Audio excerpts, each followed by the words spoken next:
கீர்த்தி, இந்த காலை நேரம் பார்த்தனா எவ்வளோ ரம்யமா இருக்குல்ல. அதுவும் பறவைகளோட சத்தம், அமைதியான சூழ்நிலை. அடடா. ஆமா ஜீவிதா, கரெக்டா சொல்ற. நம்ம எத்தனையோ வருஷங்கள் வாழ்ந்துட்டு இருந்தாலும் ஒவ்வொரு காலையும் ரொம்பவே புதுசா தெரியுதுல்ல. அதுதான் எப்படின்னு எனக்கும் புரியல. ஏன் தெரியுமா கீர்த்தி, நம்ம ஒவ்வொரு காலையுமே ரொம்ப ஃப்ரெஷ்ஷாக ஆரம்பிக்கிறோம்ல, அதான். அப்படின்னா இன்னையோட காலையும் ரொம்பவே ஃப்ரெஷ்ஷா இருக்கணும்னா கண்டிப்பா நேயர்களுக்கு நம்ம வணக்கம் சொல்லியே ஆகணும். சொல்லிடலாம். நேயர்கள் அனைவருக்கும் புத்தம் புது காலை வணக்கம்.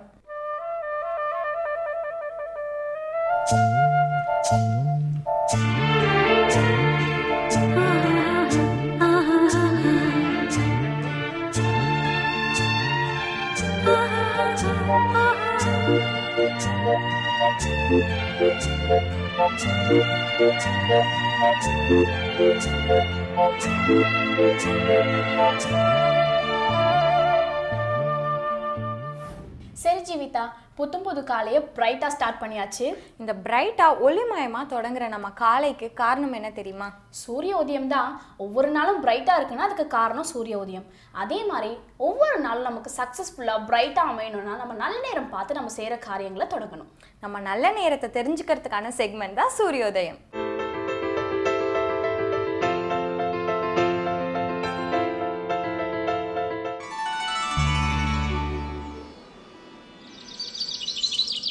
இன்று 28/9/2014 ஞாயிற்றுக்கிழமை, ஜெய வருடம் புரட்டாசி மாதம் 12ஆம் தேதி. இன்று சூரியோதயம் 6:03 ராகு காலம் மாலை 4:30 மணி முதல் 6 மணி வரை, யமகண்டம் 12 மணி முதல் 1:30 மணி வரை, குளிகன் மாலை 3 மணி முதல் 4:30 மணி வரை, திதி பகல் 2:12 வரை சதுர்த்தி, பிறகு பஞ்சமி. விசாகம் நட்சத்திரம். நல்ல நேரம் எனும் சுபபோரைகள் காலை 7 மணி முதல் 10 மணி வரை, 11 மணி முதல் 12 மணி வரை, பிற்பகல் 2 மணி முதல் 5 மணி வரை. இன்று மாலை 4:38 வரை மீனராசிக்கும் அதன் பின் மேசராசிக்கும் சந்திராஷ்டமம். கீர்த்தி, கண் போன போக்கிலே கால் போகலாமா? இந்த பாட்டை கேட்டிருக்கியா நீ? கேட்டிருக்கேன். மனம் போற போக்குல நம்ம காலும் போகக்கூடாது, கால் போற போக்குல நாமளும் போகக்கூடாது. அதுக்குன்னு ஒரு நல்ல நல்ல வழிகள் இருக்குல்ல, அந்த வழியை நம்ம ஃபாலோ பண்ணிட்டு போகணுன்றதுக்காக தான் பெரியவங்க பல வழிகளை நமக்கு காமிச்சிருக்காங்க. அது என்ன வழி? அதுதான் கீதை காட்டும் பாதை.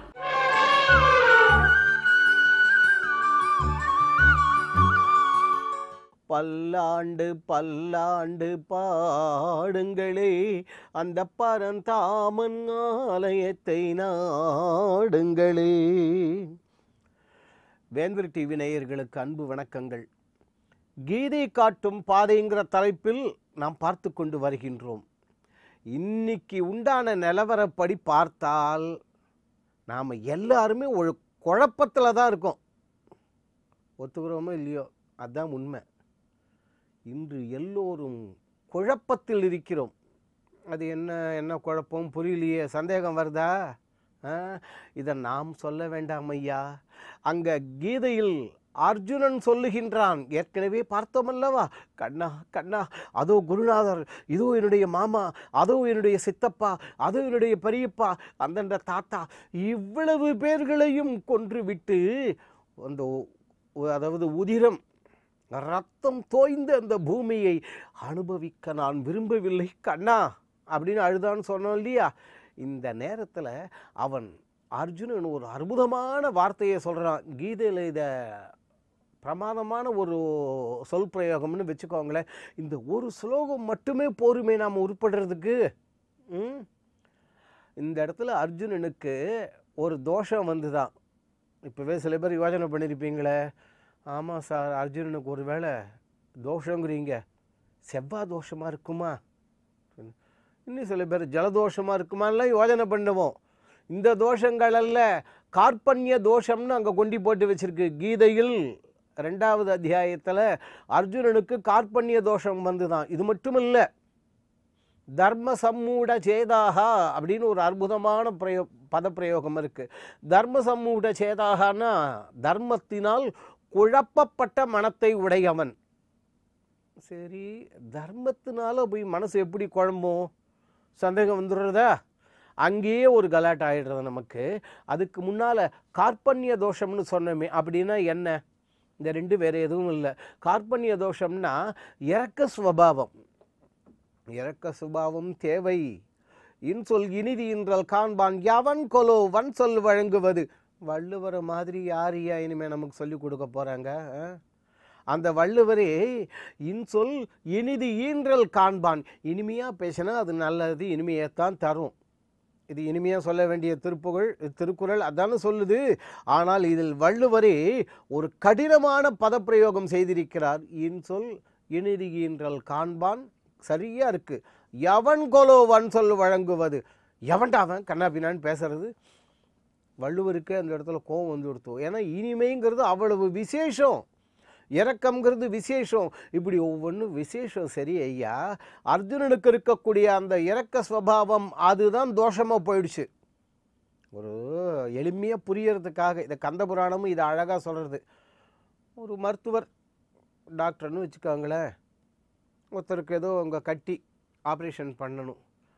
இந்த டாக்டரும் அந்த ஆப்ரேஷன் பண்ணிக்கிறவரும் அப்படியே நகமும் சதையுமாக இருப்பவர்கள். ஐயோ, என் நண்பனுக்கு போய் நானே ஆப்ரேஷன் செய்ய வேண்டியதாக போயிடுச்சே அப்படின்னு அவர் இந்த கத்தியை வச்சுக்கிண்டு அப்படி அப்படி அடுத்துக்கு இது பண்ணாக்கா அந்த கட்டியை நறுக்கினா 3 நிமிஷம் வேலை. 3 நிமிஷம் அப்படி அது ஐயோ இவனுக்கு வலிக்குமே, இவனுக்கு 3 நிமிஷத்தில் முடிய வேண்டிய அந்த மருத்துவ சிகிச்சை, அறுவை சிகிச்சை 30 நிமிஷம் ஆச்சு. அப்படி படக்குன்னு வெட்டி தூக்கி போட்டிருக்க வேண்டியதை வலிக்குமோ வலிக்குமோ இப்போ 3 தடவை என் கை போயிடுச்சு பார்த்துருப்பீங்களே. 4 தடவை 3 தடவை இப்படி கத்தி போய் அங்கே பட்டு அவனுக்கு இன்னும் கொஞ்சம் வலி, உயிர் போகிறது. இரக்க சுபாவம் அங்கேயே பிரச்சனை வந்துடுத்தா. அப்படி கட்டியை நாம் நீக்கும் பொழுது அங்கே இருக்கக்கூடிய கெட்ட ரத்தம் இருக்கு இல்லையா, கெட்ட ரத்தம், அதை முழுவதுமாக நீக்கியாக வேண்டும். ஞாபகம் வச்சுக்கோங்க. இன்றைக்கி என்னவோ ரத்த மாற்று அது எல்லாமே சொல்கிறீங்க. அப்படி மாற்றும் பொழுது அந்த கெட்ட ரத்தத்தை, ஐயோ நிறைய ரத்தம் வருது, நிறையா வருது. மருத்துவர் இப்படி இரக்க குணம் கொண்டு பார்த்தால் எந்த ஒரு நோயாளியும் பிழைக்க முடியாது. ஞாபகம் வச்சுக்கணும். இரக்கம் தேவை ஐயா. எங்கே எது இருக்கணுமோ அது இருக்கணும். தெரியறதா? அர்ஜுனன் மாபெரும் வீரன், பகைவர்களுடன் போர்க்களத்தில் வந்து அப்படி சண்டை போடுறதுக்காக நிற்கக்கூடியவன். அந்த நேரத்தில் போய் இவனுக்கு இரக்க சுபாவம்ங்கிற அந்த தோஷம் வந்து எடுத்தான். இது கூட ரைட்டு, கொஞ்சோண்டு அப்படி அப்படி அப்படி தள்ளிட்டு வரணும்னு வச்சுக்கலாம். அடுத்தது தர்ம சம்மூட சேதாக. என்னையா வாக்கு, இதெல்லாம் அனுபவிக்கிறதுக்கு நாம் கொடுத்து வச்சுருக்கோம் பாருங்கோ. தர்மத்தினால் குழப்பப்பட்ட மனத்தை உடையவனாய். இதைத்தான் இன்றைக்கி நிகழ்ச்சியை நம்ம ஆரம்பிக்கும் பொழுது எல்லாருமே குழம்பியிருக்கோன்னோம். இன்றைக்கி மட்டும் இல்லை, நம்ம எல்லாருமே என்றென்றும் குழப்பி கொண்டிருக்கிறோம். எது தர்மம்? சந்தேகம் வருதா? அதுக்கு தான் ஒரு வினாடி இடைவேளை விட்டேன். எது தர்மம்? ஒருவனுக்கு ஒருத்தி, நம்ம தர்மம், இன்னும் தமிழ் கலாச்சாரம்னு சொல்லுவோம். ஆனால் இப்படிப்பட்ட இந்த நமது கலாச்சாரத்திலேயே சேர சோழ பாண்டியர்கள் மன்னர்கள் ஆண்ட பொழுது பல பெரும் புலவர்களுக்கெல்லாம், பல செல்வந்தர்களுக்கெல்லாம் 2-3 மனைவியர் இருந்ததாக நமது சங்ககால இலக்கியங்கள், தமிழ் வரலாற்று நூல்கள் சொல்கின்றனவே. அப்போ பெரிய நிலையில் இருந்த அவர்கள் செய்தது தர்மமா? ஒருவனுக்கு ஒருத்தி என்பது தர்மமா? தர்மத்தில் குழப்பம் வந்து போச்சு அங்கேயே. எனக்கு தர்மமாக இருக்கிறது உங்களுக்கு அதர்மமாக இருக்கும். உங்களுக்கு தர்மமாக இருப்பது எனக்கு அதர்மமாக இருக்கும். யாருக்கு எது தர்மம்? இங்கேயே பிரச்சனை வந்து போச்சா?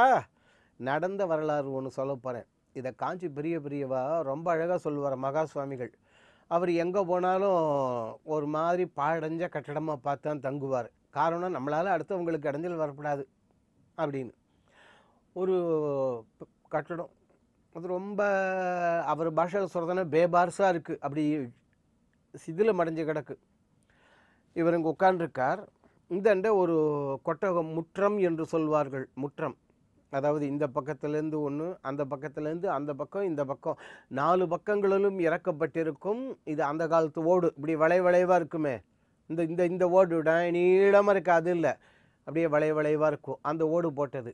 அந்த மாதிரி ஓடு போட்டிருந்தேன்னா அதில் நிறைய இது இருக்கும், தேளெல்லாம் இருக்கும்.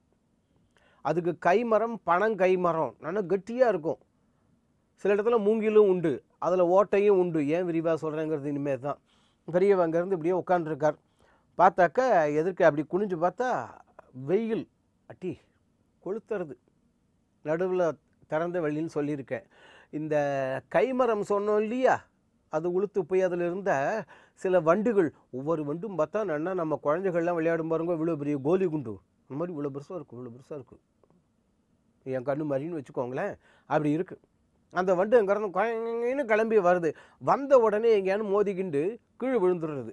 கீழே விழுந்த அந்த வண்டு மல்லாக்க விடுறது. மல்லாக்க அது கால் நாளும் அப்படி குச்சி குச்சியாக மேலே இருக்குது. கீழே கொதிப்பு வேற, அப்படியே தத்தளிக்கிறது.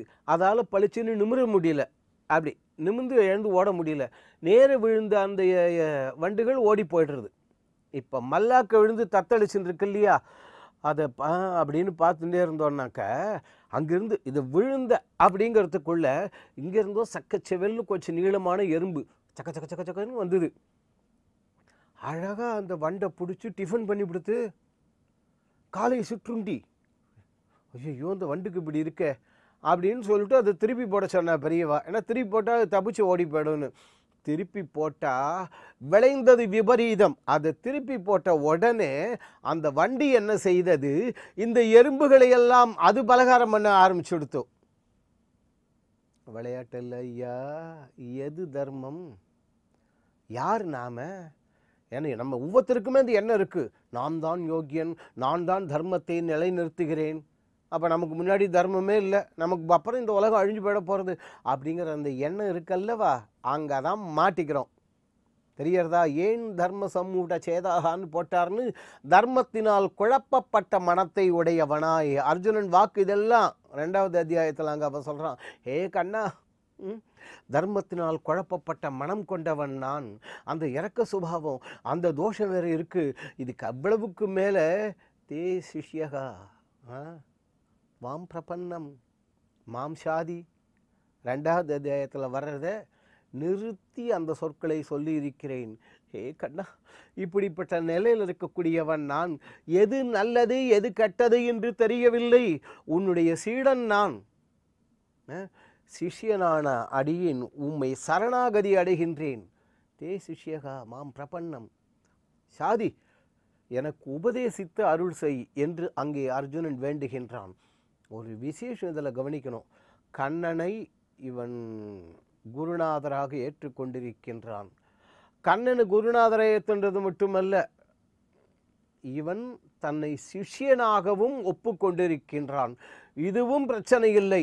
இந்த இரண்டும் இணைய வேண்டும். செல்ஃபோன் இருக்கு, 50,000 ரூபா செல்ஃபோன். இது என்ன டெய்ல் பண்ணாலும் கனெக்ஷனாக கிடைக்கல. பார்த்தாக்க இந்த சிம் கார்டே போடலை, எங்கேருந்து வேலை செய்யும் அது? அதுபோல் குரு சிஷியனாக இருந்தால் கூட அந்த பாவம், அந்த இணக்கம் அது வேணும் இல்லையா? அதைத்தான் அங்கே அர்ஜுனன் சொல்கிறான், கண்ணா உங்களை அடியே நான் சீடனாக சரணாகதி அடைகின்றேன், தயவு செய்து எனக்கு உபதேசித்து அருள் செய்யுங்கள் என்று அங்கே வேண்டுகின்றான். ஏன் இப்படி? குருநாதருக்கு சிஷ்யனுக்கும் அப்படி என்ன? இதுதான் விசேஷம். கீதை 1 அத்தியாயம் இந்த தொடரில் கீதை காட்டும் பாதிகளில் முதல்ல நாம் ஆரம்பிக்கும் பொழுது இதே நிலை தான். துரியோதனனும் தயவு செய்து ஞான நூல்களில் இதிகாச புராணங்களில் வரக்கூடிய கதாபாத்திரங்கள், கேரக்டர்ஸ்னு எளிமையாக புரியும்படியாக சொல்கிறதுனாக்கன்னு வச்சுக்காங்களேன், வேறு யாரும் அல்ல, ஒவ்வொரு கதாபாத்திரமும் ஒவ்வொரு கேரக்டரும் நாம் தான். துரியோதனன் நாமா அல்லது இந்த அர்ஜுனன் நாமா? இதே துரியோதனனாக இருந்தால் அவன் நேர இது அவனும் குருநாதர் தான். இதோ நேராக அவர்கிட்ட போனால் துரோணாச்சாரியார்கிட்ட எந்த அளவு அவரை அவமானப்படுத்த முடியுமோ, இழிவுபடுத்த முடியுமோ, அதை செய் இதை செய், நான் தான் கமாண்டர் அப்படிங்கிறது. அதாவது அதுதான் அகங்காரம், நாங்கிறது. தெரியறதா? இதே நிலையில் தான் இருந்தான், இதே போர்க்களத்தில் இருந்தான் இதே அர்ஜுனன். அவன் என்ன சொல்றான்? கண்ணனிடம் குருநாதா குருநாதான்னு போய் விழுந்து, நான் உன்னை சரணடைந்து விட்டேன், எது நல்லது எது கெட்டதுன்னு எனக்கு தெரியல, எனக்கு நீ உபதேசம் செய் என்று கண்ணனிடம் அவன் கேட்கின்றான். இந்த 2 கதாபாத்திரங்கள் நாம் யார்? குருநாதரை அவமானப்படுத்துபவர் யாராக இருந்தாலும் சரி விளங்க முடியாது, உருப்பட முடியாது. தெளிவு குருவின் திருமேனி காண்டல், தெளிவு குருவின் திருநாமம் செப்பல், தெளிவு குருவின் திரு வார்த்தை கேட்டல், தெளிவு குரு உரு சிந்தித்தல் தானே. திருமூலர் பாட்டு 3000 பாட்டில் ஒன்று. தமிழில் இன்னொரு அற்புதமான வாக்கு உண்டு, குருவில்லா வித்தை பாழ் இருக்கா. அதுவும் தாரமும் குருவும் தலைவிதிப்படியே என்பார்கள். அப்படி துரியோதனனைப் போல குருநாதரை அவமானப்படுத்தாமல், இதோ அர்ஜுனனைப் போல குருநாதரிடம் எனக்கு குழம்பு இருக்கிறது, எனக்கு உபதேசித்து அருள் செய் குருநாதா என்று, சாதாரண குருநாதர் இல்லை, தெய்வமே வந்து குருநாதரை எதிர்க்க நிற்கிறது. அப்படிப்பட்ட அர்ஜுனனுக்கு இதோ இந்த கண்ணன் உபதேசம் செய்ய போகின்றார். இதுக்கு அடுத்ததில் 2 அற்புதமான வார்த்தைகள் இருக்கின்றன. அது என்ன? கண்ணன் எவ்வாறு அர்ஜுனனுடைய மனக்கலக்கத்தை நீக்கினான் என்பதை அடுத்த நிகழ்ச்சியில் நாம் காணலாம். அந்த கண்ணன் நம் எல்லோருடைய உள்ளங்களிலும் இல்லங்களிலும் எழுந்தருளி இருந்து நம் குடும்பங்களில் ஆரோக்கியம், அமைதி, நிம்மதி, ஒற்றுமை என்று சொல்லக்கூடிய அந்த மாபெரும் செல்வங்களை வாரி வழங்க வேண்டுவோம். கண்ணன் வழங்குவார். கீதை காட்டும் பாதையில் பரசுராம் ஐயா கடவுளை பற்றி நிறைய விஷயங்கள் நம்ம கிட்ட பகிர்ந்துக்கிட்டாரு. அடுத்து கடவுளையே நினைச்சு ஞானமும் இணை இல்லாத அருளும் பெற்ற மகான்களை பற்றி தான் பார்க்க போகிறோம். ஓ, விண்ணை தொட்ட மகானா? ஆமாம், சுவாமி விவேகானந்தர் பற்றி விண்ணை தொட்ட மகான்.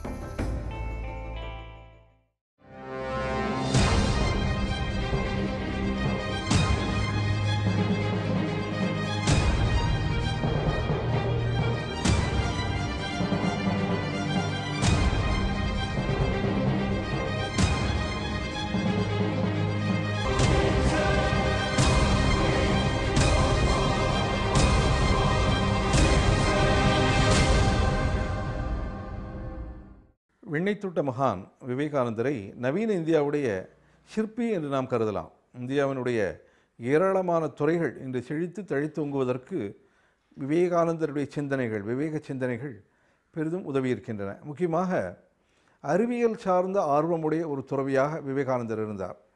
எனவே அறிவியல், ஆன்மீகம் ஆகிய இரு துறைகளில் இணைந்து கைகோத்து கொண்டு பாரதம் இன்று நடையிடுவதற்கு விவேகானந்தர் வகுத்த பாதையே முக்கிய காரணம் என்று நாம் கருதலாம். சுதந்திர இந்தியாவில் சுதந்திர போராட்டத்திற்காக ஏராளமான தியாகிகள் வட இந்தியாவிலும் சரி தென்னிந்தியாவிலும் சரி போராடினார்கள், பல்வேறு தியாகங்களை செய்தார்கள்.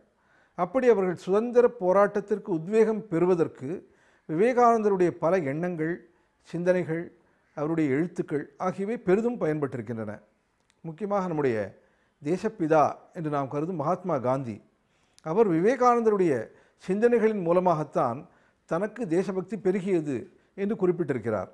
அதை அவர் குறிப்பிட்டிருக்கிற முறை மிக அழகானது. அவர் சொல்லியிருக்கிறார், என்னுடைய தேசபக்தியை, இந்தியாவின் மேல் நான் கொண்ட அந்த நாட்டுப்பற்றை விவேகானந்தருடைய எழுத்துக்கள் 1000 மடங்கு வளர்த்தன என்று அவர் கூறியிருக்கிறார். மகாத்மா காந்தி மட்டுமல்லாமல் நேதாஜி சுபாஷ் சந்திர போஸ், லாலா லஜபத் ராய், லால் பகதூர் சாஸ்திரி என்று வட இந்தியாவில் வாழ்ந்த பாலகங்காதர திலகர் உள்ளிட்ட பல தேச தலைவர்கள் விவேகானந்தருடைய சிந்தனைகளால் பெரிதும் ஆட்கொள்ளப்பட்டிருந்தார்கள். நம்முடைய இந்தியாவினுடைய பழைய மரபை வளர்த்தெடுத்து நவீன இந்தியாவை பழைய மரபில் உருவாக்குவதற்கு விவேகானந்தருடைய எண்ணங்கள் தான் உந்து சக்தி என்று அவர்கள் எல்லோருமே நம்பினார்கள். அவர்களில் மிக முக்கியமானவர் என்று மகான் ஸ்ரீ அரவிந்தரை நாம் குறிப்பிட வேண்டும். அரவிந்தர் தொடக்கத்தில் தன்னுடைய வாழ்வின் இளமை காலத்தில் முற்றிலும் சுதந்திர தியாகியாக இருந்தார். அதன் பின்னர் முற்றிலும் ஆன்மீகவாதியாக மாறினார். அப்படிப்பட்ட 2 தருணங்களிலும் விவேகானந்தருடைய சிந்தனைகள் அவருக்கு கை கொடுத்திருக்கின்றன.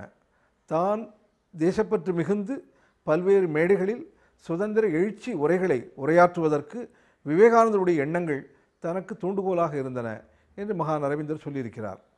பிறகு அவர் சிறைப்பட்ட போது, செய்யாத ஒரு கொலைக்காக அவர் சிறைப்பட்ட போது சிறையில் ஓராண்டு அவர் தவம் நிகழ்த்தினார்.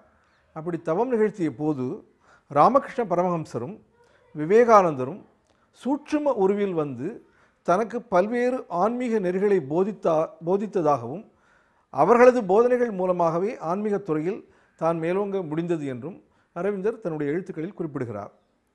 வட இந்தியாவில் விவேகானந்தருடைய தாக்கம் சுதந்திர போராட்ட காலத்தில் எப்படி இருந்தது என்றால், அதற்கு இணையான ஒரு தாக்கம் தென்னிந்தியாவிலும் இருந்தது. முக்கியமாக மகாகவி பாரதியார் விவேகானந்தருடைய சிந்தனைகளை பற்றி நிறைய தன்னுடைய கருத்துக்களை, எண்ணங்களை தெரிவித்திருக்கிறார்.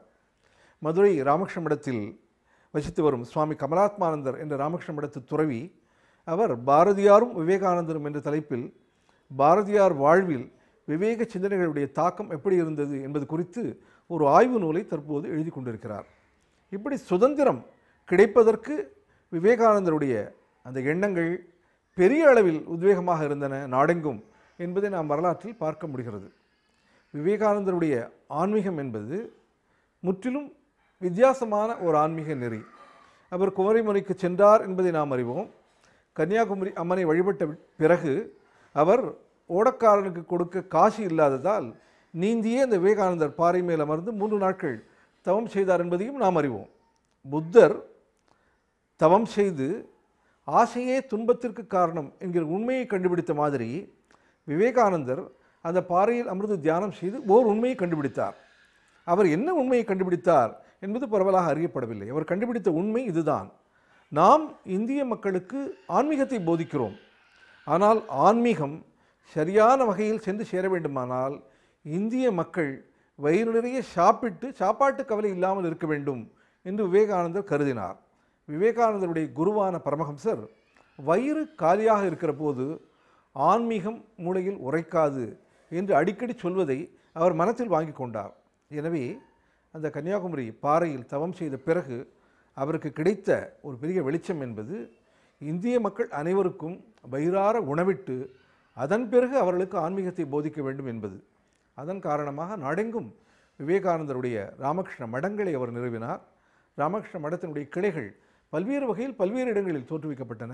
மதுரையில், சென்னையில், கல்கத்தா, பெங்களூரில் இதனுடைய தலைமை அகம் அமைந்திருக்கிறது. அங்கெல்லாம் ஆன்மீக நெறிகள் கற்றுத்தரப்படுகின்றன, வேதங்கள் முழங்குகின்றன.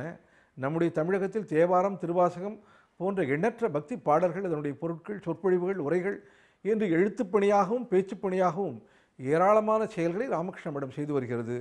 அதோடு மக்கள் பூஜை தான் மகேஸ்வரன் பூஜை என்பதை உணர்ந்து எல்லா ராமகிருஷ்ண மடத்தினுடைய வழிபாட்டு நேரங்களிலும் பூஜைகளிலும் அன்னதானம் நிகழ்த்தப்படுகிறது.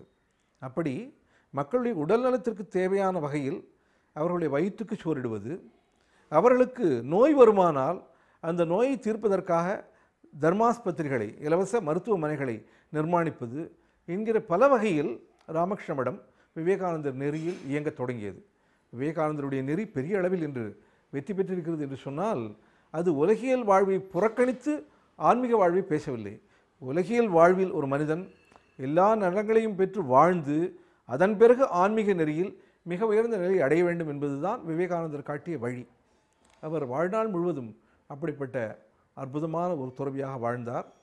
எப்படி ஆதிசங்கரர், மகாகவி பாரதியார் எல்லோரும் 40 வயது எட்டுவதற்கு முன்னாலேயே சித்தி அடைந்தார்களோ அதுபோல விவேகானந்தரும் 40 வயதுக்கு முன்னாலேயே 39ஆம் வயதிலேயே அவர் காலமானார். காலமாகிற அன்று ஓடத்தில் செல்கிற போது அந்த நதியில் தன்னுடன் அமர்ந்த சீடர்களுக்கு பல்வேறு ஆன்மீக விசாரணைகளை தோற்றுவித்தார். உபனிஷதங்களை தன்னுடைய சீடர்களுக்கு கற்பித்தார். ஆத்மா என்பது என்ன, மரணத்திற்கு பின் என்ன நிகழ்கிறது, மனிதர்கள் இறை தியானத்தில் ஏன் தோய வேண்டும், பிரபஞ்ச வெளியில் ஆன்மா எப்படி கலக்கிறது என்பது போன்ற பல விஷயங்களை ஆத்ம விசாரணையாக தம்முடைய சீடர்களுடன் அவர் பேசி கொண்டிருந்தார். சீடர்களுடைய இந்த நாட்டத்தை ஆன்மீக நெறியில் அவர் திருப்பினார். பிறகு தான் தங்கியிருந்த இருப்பிடத்திற்கு வந்து மாணவர்களுக்கு உபனிஷதத்தை போதித்தார் என்பதை அவருடைய வரலாறு சொல்கிறது. இறுதியாக அவர் மாணவர்களுக்கு போதித்த அந்த உபனிஷத கல்வி முடிவு பெற்ற பிறகு மாலை நேரத்தில் தியானம் செய்துவிட்டு இரவு உறங்குவதற்காக ஓய்வெடுக்கப் போனார். தான் ஓய்வெடுக்கிற போது யாரும் தொந்தரவு செய்ய வேண்டாம் அன்று விசேஷமாக அவர் தம்முடைய சீடர்களுக்கு அறிவுறுத்தினார். ஓய்வெடுத்த அறையில் அவர் தியானத்தில் ஆழ்ந்தார். பிறகு அவர் சித்தி அடைந்தார். அவர் சித்தி அடைந்த போது அவருடைய வலது மூக்கின் அருகில் ஒரு துளி இரத்த கசிவு இருந்ததாக வரலாறு குறிப்பிடுகிறது. பொதுவாக நம்முடைய மரபில் துறவிகள் காலமாகிற பொழுது அவருடைய ஆன்மா மண்டையோட்டின் வழியாக வெளியே சென்று முக்தி அடைகிறது, இயற்கையுடன் கலக்கிறது என்பதாக கருதுகிற ஒரு நெறி உண்டு. அந்த வகையில் விவேகானந்தருடைய ஆன்மா அப்படி வெளியேறிய பொழுது மூளையின் நரம்பு ஒன்றில் உடைப்பு ஏற்பட்டு அந்த சின்ன இரத்த கசிவு ஏற்பட்டிருக்கலாம் என்பதாக விவேகானந்தருடைய அன்பர்கள், அடியவர்கள் சொல்கிறார்கள். அவருடைய ஆன்மா இயற்கையில் கலந்துவிட்டது.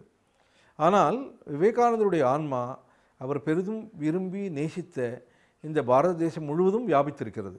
இன்றும் விவேகானந்தருடைய இலக்கியங்களை படிப்பவர்கள், ஏன் அவருடைய மொழிபெயர்ப்பு எழுத்துக்களை படிப்பவர்கள் கூட அந்த எழுத்துக்களில் உள்ள ஒரு உத்வேகத்தை உணரலாம். விவேகானந்தர் சொல்கிற எண்ணங்கள் நேரடியாக நம்முடன் பேசுவது போல அமைந்திருக்கின்றன. இன்று விவேகானந்தர் வயதானவர்களுக்கல்ல, முக்கியமாக இளைஞர்களுக்கு தேவை. வாழ்க்கையை எதிர்கொள்வதற்கு உடலை மிகவும் வலுவாக்கி கொண்டு ஆன்மீக நெறியில் வாழ்ந்து சமுதாயத்திற்கு பல பணிகள் செய்து ஏழைகளுக்கு உதவி ஒரு லட்சிய இந்தியனாக வாழ்வதற்கு தேவையான எல்லா அம்சங்களையும் விவேகானந்தருடைய எழுத்துக்கள் பொதிந்திருக்கின்றன. அவர் ஒரு ஓவியரும் கூட, சில ஓவியங்கள் வரைந்திருக்கிறார். மிகச்சிறந்த கவிஞர், அற்புதமான சில கவிதைகள் எழுதியிருக்கிறார். காளியை பற்றி அவர் எழுதிய ஒரு கவிதை அவருக்கு மிகவும் பிடித்தமானது. அவர் மிகச்சிறந்த பாடகரும் கூட. தன்னுடைய இனிய குரலில் அவர் பாடத் தொடங்கினால் பாட்டை கேட்பவர்களெல்லாம் சொக்கி போவார்கள். அவர் வருகிற சந்தர்ப்பங்களிலெல்லாம் குருதேவர் ராமகிருஷ்ண பரமஹம்சர் நிறைய ஒரு பாட்டு பாடு என்று விண்ணப்பித்து அவர் பாடி அந்த பாடலின் இனிமையில் குருதேவர் தோய்ந்து பரவச நிலைகளை அடைந்ததையெல்லாம் வரலாறு சொல்கிறது. வாழ்வின் தொடக்க காலங்களில் இளமை பருவத்தில் அவர் நாத்திக சிந்தனைகளோடு இருந்தார். கடவுள் என்று ஒருவர் இருக்கிறாரா, கடவுள் சக்தி என்று உண்டா, கடவுளை பார்க்க முடியுமா என்பது போன்ற கேள்விகளை பலரிடமும் கேட்டு அலைந்தார். அவருக்கு மனதை பற்றி, மனிதனுடைய இருப்பை பற்றி, இந்த வாழ்க்கை என்றால் என்ன என்பது பற்றி ஓயாத ஒரு விசாரம் ஓடிக்கொண்டே இருந்தது. அந்த விசாரங்களுக்கெல்லாம் ஒரு நிறைவு வந்த மாதிரி அவர் குருதேவரை சந்தித்தார். பரமஹம்சர் தான் கடவுளை நான் பார்த்திருக்கிறேன், உனக்கும் கடவுளை காட்ட முடியும் என்று சொன்னவர். விவேகானந்தருடைய தலையில் குருதேவர் கை வைத்த போது உலகமே சுழல்வது போல விவேகானந்தருக்கு ஒரு பிரமை ஏற்பட்டது. என்னை என்ன செய்கிறீர்கள், தயவுசெய்து என்னை விட்டுவிடுங்கள், நான் குடும்பத்தை காப்பாற்ற வேண்டும் என்று விவேகானந்தர் அலறியதும் குருதேவர் விவேகானந்தருடைய தலையிலிருந்து கையை எடுத்தார் என்பதை இந்த வரலாறு சொல்கிறது. அப்படி இறை நாட்டத்திற்கு அவர் வந்து சேர்ந்தார். இறைசக்தி ஒன்று உண்டு என்று அவர் உறுதியாக நம்பினார். அவர் கண்டுபிடித்த உணர்ந்த அந்த இறைசக்தியை அடைவதற்கு இந்திய ஆன்மீக நெறிகள் பெருமளவில் உதவக்கூடியவை என்று எல்லா ஆன்மீக நெறிகளிலும் அவர் இயங்கினார். மத காழ்ப்பே இல்லாமல் அவர் இருந்தார் என்பது ஒரு முக்கியமான விஷயம். அவர் ஒரு முஸ்லீம் பெரியவர் ஊட்டி விட்டு வெள்ளரிக்காயை சாப்பிட்டார் என்பதை அவருடைய வரலாறு நமக்கு தெரிவிக்கிறது. இயேசுநாதர் மேல் அவருக்கு மிகுந்த மதிப்பும் மரியாதையும் இருந்தது. உலகில் உள்ள எல்லா மதங்களையும் அவர் நேசித்தார். அவர் வெளிதேசத்திற்கு சென்று சிகாகோவில் உரையாற்றுகிற போது கூட எல்லா மதங்களுமே இறைவனை சேர உருவாக்கப்பட்ட நெறிகள்தான். ஒரு மதம் இன்னொரு மதத்தை விட உயர்ந்ததுமல்ல, தாழ்ந்ததுமல்ல. அனைத்து நதிகளும் கடலில் கலக்கிற மாதிரி அனைத்து மதங்களும் பரம்பொருள் என்கிற கடலில் கலப்பதற்கு வழி சொல்கிறவை என்பதாக அவர் பேசிய பேச்சு குருதேவர் அவருக்கு அளித்த உபதேசம்.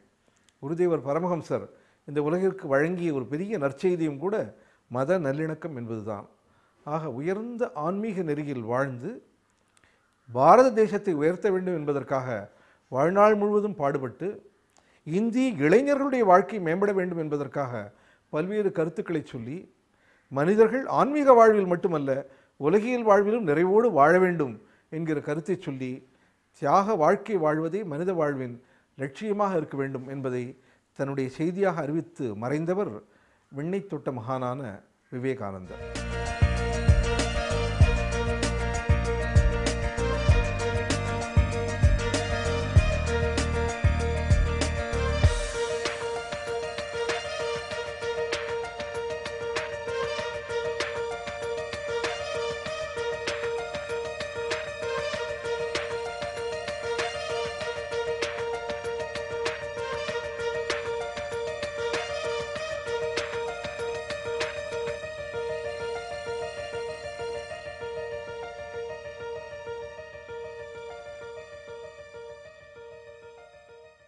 கீர்த்தி, உனக்கு அதிர்ஷ்டம் யோகம் இதெல்லாம் நம்பிக்கை இருக்கா? கண்டிப்பா இருக்கு. என்னதான் நம்ம விடாம முயற்சி செஞ்சுட்டு இருந்தாலும் கொஞ்சோண்டு அதிர்ஷ்டம் இருந்தா போதும், நம்ம டக்குன்னு முன்னேறிடலாம். அப்போ இன்னைக்கு நமக்கு அதிர்ஷ்டம் இருக்கான்னு எப்படி தெரிஞ்சுக்கலாம்? அதை பத்தி எனக்கு தெரியாது. அதை பத்தி நம்ம தெரிஞ்சுக்கணும்னா யதார்த்த ஜோதிடர் ஷெல்லி 12 ராசிக்கும் உள்ள பலன்களை சொல்வாரு. அது மூலியமா தான் தெரிஞ்சுக்க முடியும். ஓகே, அப்போ அடுத்து யோகம், நல்ல யோகம்.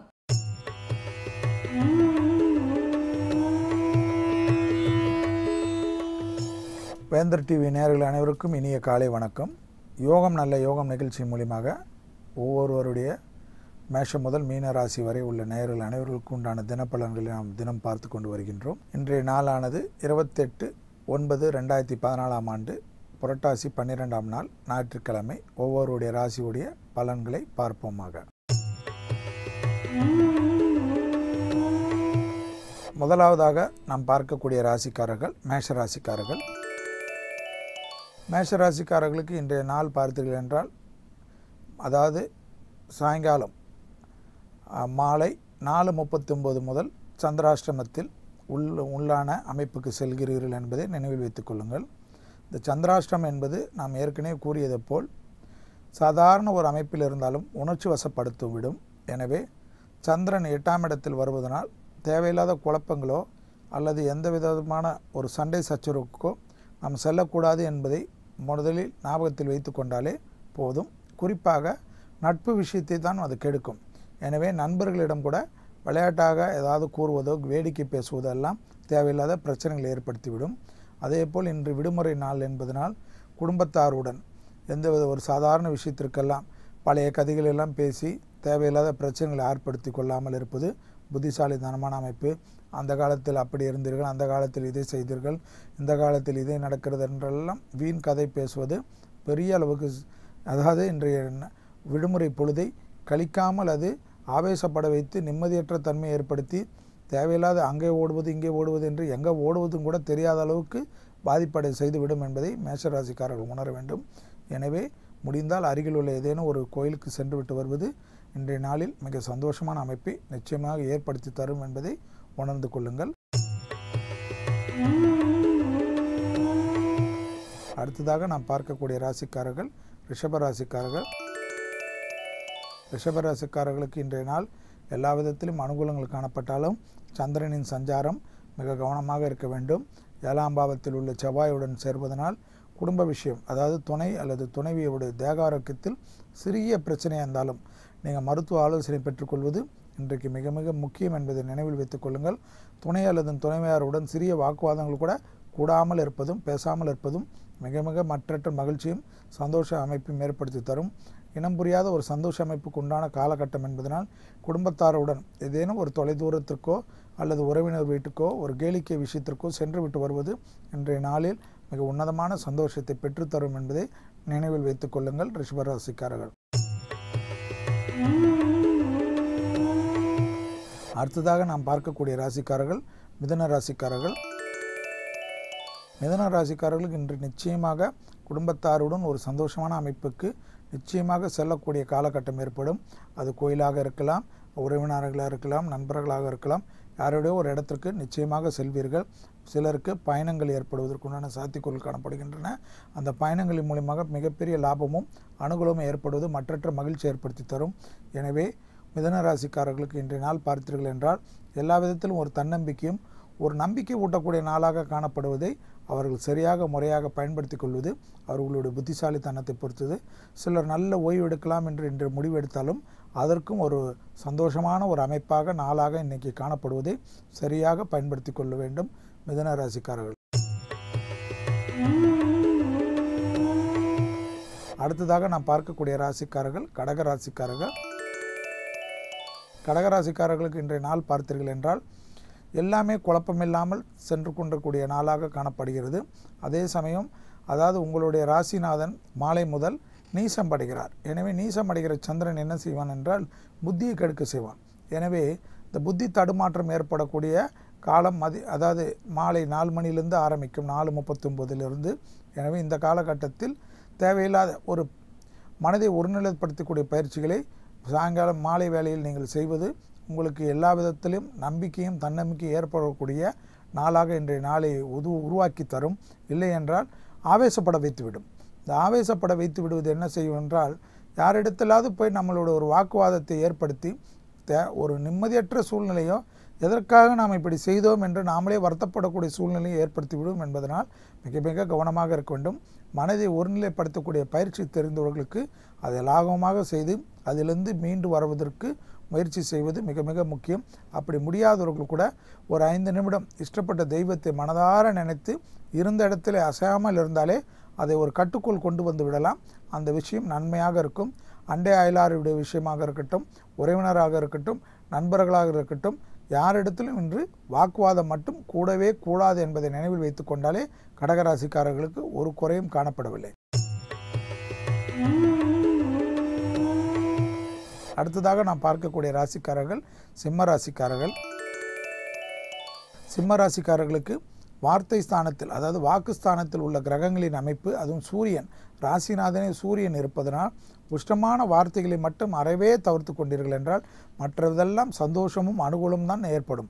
அதாவது லாபமாக இருக்கட்டும், தொழிலாக இருக்கட்டும், உத்தியோகமாக இருக்கட்டும், வெளிவட்டாரத்தில் சென்று சந்திக்கக்கூடிய நண்பர்களாக இருக்கட்டும், உறவினர்களாக இருக்கட்டும், ஏதோ ஒரு கேளிக்கை போன்ற விஷயங்கள் படைப்பாளிகளுக்கெல்லாம் பெரிய ஏற்றத்தையும் அனுகூலத்தையும் நிச்சயமாக ஏற்படுத்தி தரக்கூடிய நாள் தான் இன்று. ஆனால் இன்றைய நாளில் நான் ஏற்கனவே கூறியது போல் ஆக்ரோஷப்படுவதை தவிர்த்து கொள்ளுங்கள். சிம்மராசிக்காரர்கள் ஒரு விஷயத்தில் எப்பொழுதும் கவனமாக இருக்க வேண்டும். என்னவென்றால், அதாவது வாக்குஸ்தானத்தில் சூரியன் எல்லாம் இருந்தாலே நாம் வார்த்தைகளில் மட்டும் தேன் தடவிய வார்த்தை தான் பேச வேண்டும் என்று நீங்களாகவே முடிவு செய்து கொள்ளுங்கள். அப்படி முடிவு செய்து கொள்வது உங்களை எந்தவித பாதிப்புகளுக்கும், யாரிடத்திலும் யாராவது உங்களிடம் தகராறு செய்ய வேண்டும் என்ற நோக்கத்துடன் இருந்தால் கூட அதிலிருந்து நீங்கள் விலகி நிம்மதியாக இருப்பதற்கு இந்த எளிய பரிகாரம் உதவும் என்பதை நினைவில் வைத்துக் கொள்ளுங்கள். அடுத்ததாக நாம் பார்க்கக்கூடிய ராசிக்காரர்கள் கன்னியா ராசிக்காரர்கள். கன்னியா ராசிக்காரர்களுக்கு இன்றைய நாள் பார்த்தீர்கள் என்றால் ஏதேனும் ஒரு சுக அமைப்பு காணப்படும், இஷ்டமான பொருள் சேர்க்கை ஏற்படும், நீங்கள் நினைத்த ஒரு விஷயம் நடப்பதற்குண்டான இனிமையான சூழ்நிலை ஏற்படும். அது குடும்பத்தாருடன் ஒத்துமையாலோ அல்லது உங்கள் தனிப்பட்ட முயற்சியாலோ ஏற்படுவதற்குண்டான சாத்தியக்கூறு காணப்படும். அதேனும் ஒரு ஷாப்பிங் போன்ற விஷயங்களுக்கெல்லாம் சுறுசுறுப்புடன் செல்வீர்கள். ஒரு கடைக்கு பல கடைகள் ஏறி இறங்கி உங்களுக்கு வேண்டிய ஒரு பொருளை கண்டிப்பாக பெறுவதற்குண்டான சாத்தியக்கூறுகள் ஏற்படக்கூடிய நாள் தான் என்று. அதே சமயம் சுக அமைப்பு, அதாவது ரெஸ்ட் எடுப்பது போன்ற விஷயங்களுக்கெல்லாம் எளிதான நீங்கள் என்ன திட்டமிட்டாலும் அந்த திட்டமிட்ட காரியம் இன்று இனிதியாக நடைபெறுவதற்கு உத்தரவாதம் கிடைக்கக்கூடிய அளவு தான் கிரக நிலைகள் காணப்படுகிறது. அதே சமயம் சளி தொந்தரவு போன்ற தொந்தரவுகள் உள்ளவர்கள் மட்டும் அதிக கவனத்துடன் விடுமுறை நாட்டால் இருந்தாலும் ஒரு நல்ல மருத்துவர் ஆலோசனை பெற்றுக்கொள்வது, மீண்டும் அதனால் பெருமளவு சிக்கல்கள் ஏற்படாமல் பாதுகாப்பு பெறும் என்பதை நினைவில் வைத்துக் கொள்ளுங்கள். எனவே கன்னியா ராசிக்காரர்களுக்கு இன்றைய நாள் அவர்கள் திட்டமிடி செயல்படுத்தக்கூடிய ஒரு நல்ல நாளாக காணப்படுகிறது. அடுத்ததாக நாம் பார்க்கக்கூடிய ராசிக்காரர்கள் துலா ராசிக்காரர்கள். துலா ராசிக்காரர்களுக்கு இன்றைய பார்த்தீர்கள் என்றால் உங்களுக்கு எதிர்பார்க்காத ஒரு நல்ல செய்தி கிடைப்பதுடன் உங்களுக்கு விசேஷமான ஒரு அமைப்பும், ஒரு உறவினர் சேர்க்கையோ நண்பர்கள் சேர்க்கையோ உங்கள் இல்லத்துக்கு வருவதற்கு உண்டான சாத்தியக்கூறுகள் காணப்படுவதை கவனத்தில் கொள்ளுங்கள்.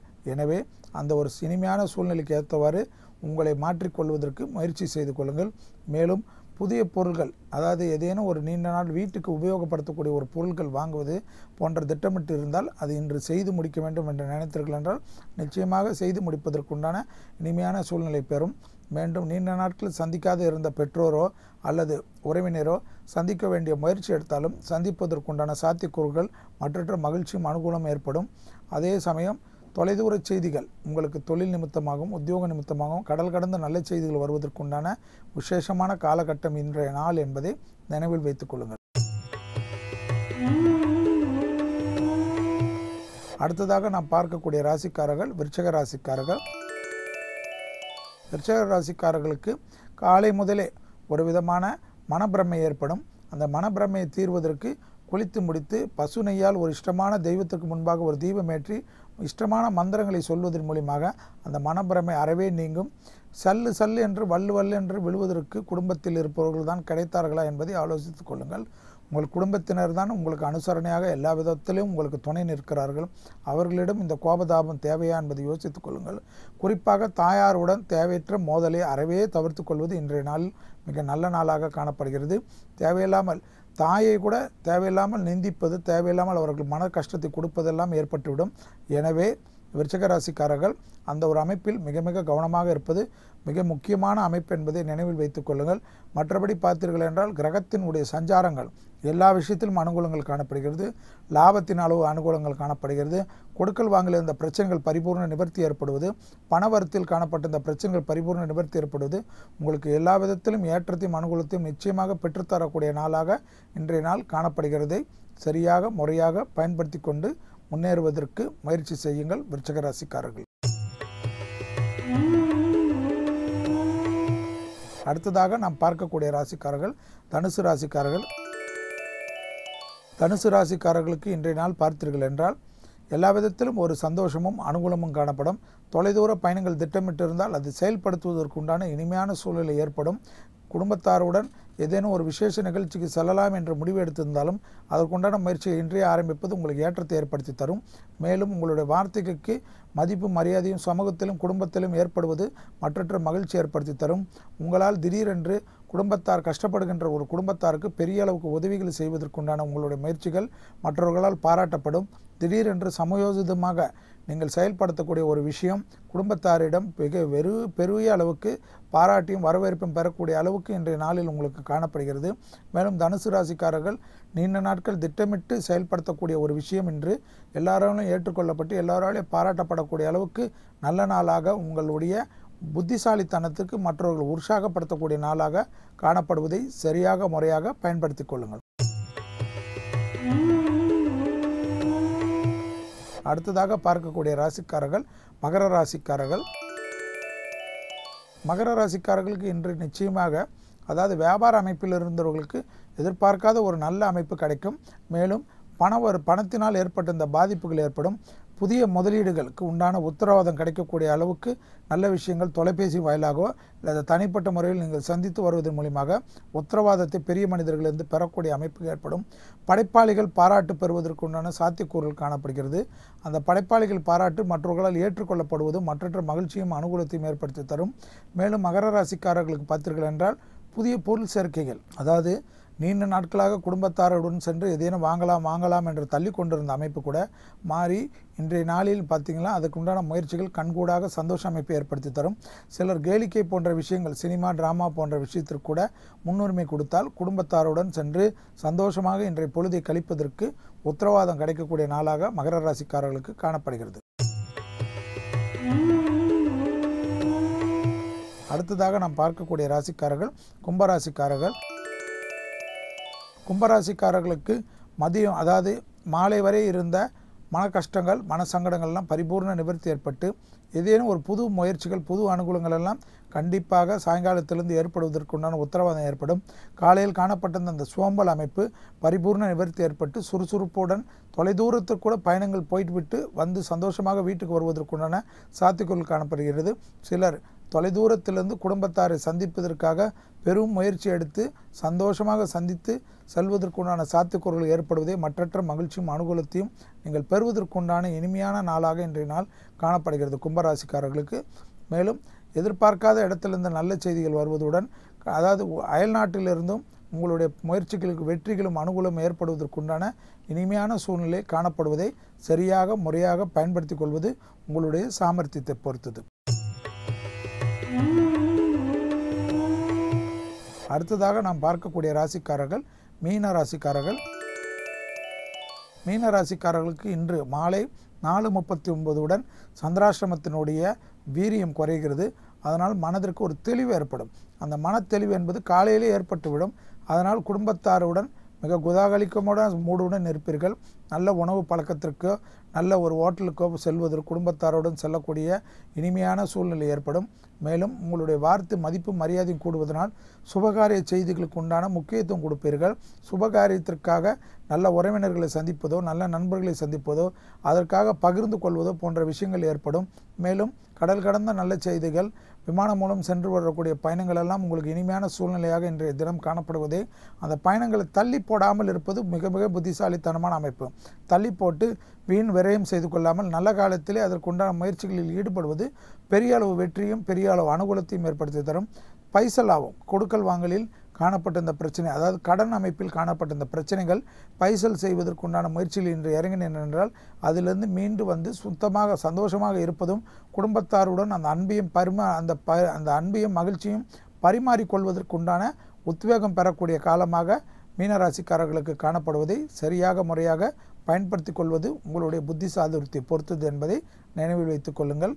மீண்டும் நாளை யோகம் நல்ல யோகம் நிகழ்ச்சி மூலமாக உங்களை அனைவரையும் சந்திப்பதில் மகிழ்ச்சி அடைகின்றேன்.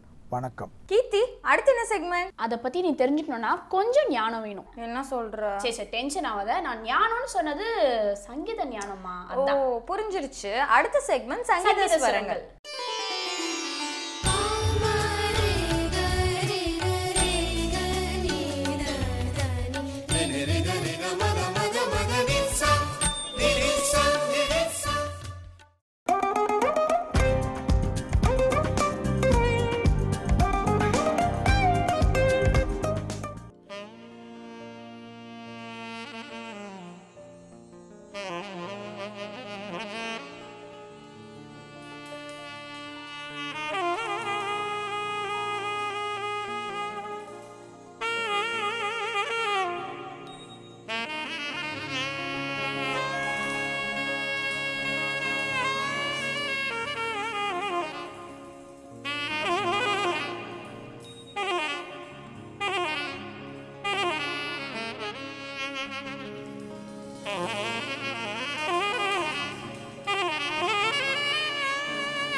சண்டே மார்னிங் கண்டிப்பாக உங்கள் எல்லாருக்கும் பயங்கர இன்ஃபர்மேட்டிவாகவும் எனர்ஜெட்டிக்காகவும் அமைஞ்சிருக்கும். மீண்டும் ஒரு புத்தம் புது காலை நிகழ்ச்சியில் உங்கள் எல்லாரையும் வந்து சந்திக்கிறேன். Until then, bye from Jeevitha and Krithika from Putham Pudhu காலை. Bye.